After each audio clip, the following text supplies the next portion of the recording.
Hey everyone, how's it going? Sean back here with Everything REI, and today we're going to talk about the common contingencies that buyers put on their offers. We'll talk about what they are, the typical time frames, and when you should and shouldn't use them. All this and more coming right up.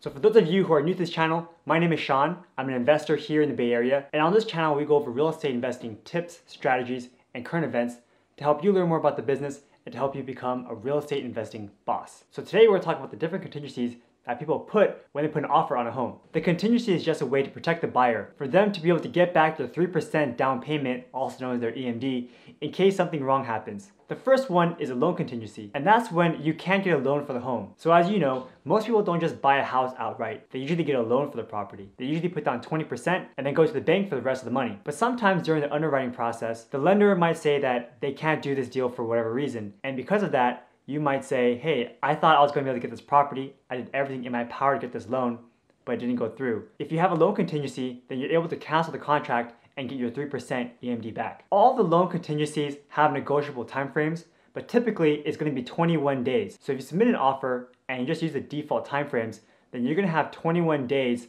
from when you submitted your offer and your offer got accepted to then get your loan approved. And if your loan doesn't get approved within those 21 days, then you can back out and get your 3% deposit back. The second contingency is an appraisal contingency, and that's when the lender sends an appraiser out to the home that you're going to buy and determine the value of the property. If the appraised value of the property comes in less than what your purchase price is, then the lender will tell you, the home buyer, to make up the difference. So if you bought a house and you put an offer for $1 million and the loan appraisal came in at $900,000, then the lender will say, we could do this deal, but we won't loan you more than up to a $900,000 value. So you're gonna have to make up that $100,000 difference yourself. And to a lot of home buyers, that is not an option. They only saved up enough to pay for the 20% down payment and the closing costs.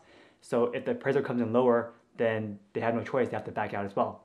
So this appraisal contingency is there to protect the buyers in case the appraisal comes in lower than your purchase price. And for appraisal contingencies, this is typically at 17 days. So if you submit your offer, you have 17 days to basically get your appraiser out there to appraise the property and determine if it's at or above your purchase price, and if it's below, you can decide if you want to back out from your purchase. And the third common contingency are for inspections. So inspections are when you don't really trust the seller's inspection report and you want to get your own inspection report. You can bring in your own contractor, take a look at the house, make sure everything is as expected, and then you can continue with your offer. Typical time frame for the inspection report is also 17 days. During this time, you as the buyer are supposed to review all the disclosures and reports, as well as do your own inspections. During this time, you as the buyer are able to ask the seller to do some repairs, make some concessions, or take some actions regarding the property. The seller doesn't have to do it, but at least you're now in negotiations and you can kind of threaten them to walk away if they don't concede. And of course, this is all assuming that the seller did actually give you all the disclosures. If for some reason they didn't do it, then that timeline increases. So which contingencies should you use and when should you not use them? In the Bay Area, offers are so competitive that they often come in super clean. There are multiple offers with no contingencies. If you put contingency on an offer here in the Bay Area, there's a good chance that you won't be able to get that property. Because why would I choose an offer that could potentially back away if I could just choose another offer that's clean? Clean just basically means that their EMD goes hard on day one. So basically no matter what, your 3% is stuck with the seller. So you have to be very sure that you want the property before you make in this clean offer. And there are some ways to get around these contingencies. So for example, the first one is a loan contingency. Yes, it's very scary to put in an offer and not know if your loan's gonna go through or not. But if you work with your lender beforehand and you make sure you get an underwritten pre-approval letter, then you have a better chance of closing and you're gonna be more confident. You can also buy a little bit lower than your maximum purchase price range so that you don't come across a scenario where you can't afford the loan. The second one is an appraisal contingency.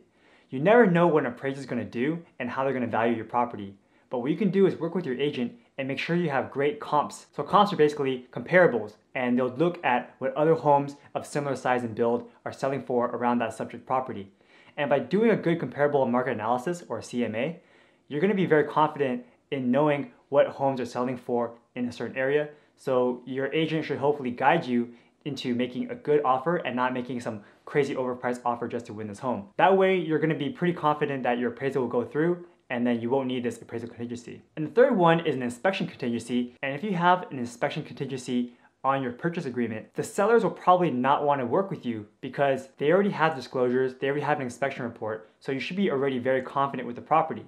What they really don't want to have is someone who ties up the property for a month and then later say, "Oh, well, I know you're in your inspection report that you said that the roof is a little bit damaged, but I want to renegotiate with you to come back and lower the price, otherwise I'll walk away, and I have an inspection contingency, so I basically wasted 2 weeks of your time." They really don't want that to happen, and there really is no excuse to have an inspection contingency, especially if you're able to tour it yourself personally. So ideally, you get all that out of the way before you even make an offer on the property. Now, of course, all this changes if you're buying properties out of state or not in a super hot and competitive market like the Bay Area. So for example, in properties that I have over in Jacksonville, Florida, we put contingencies on everything. And you're allowed to walk away basically last minute. It is kind of sad to say, but in a buyer's market, you're allowed to basically do anything you want. When homes are staying on the market for 3 to 4 months, and you come in with a very solid offer for a good price, you can offer for less than asking price, you can ask for these crazy contingencies, and you can even renegotiate with the seller later on once you find some issues with the home. Well, I hope you guys all enjoyed this video about the basic contingencies. You have your loan contingency, appraisal contingency, and inspection contingency. I talked about the different time frames as well as when you should and shouldn't use these contingencies. Hope you guys all enjoyed this video. If you did, please smash that like button and subscribe to the channel to see more videos just like this one. Thanks for watching, guys, and I'll see you next time. Take care.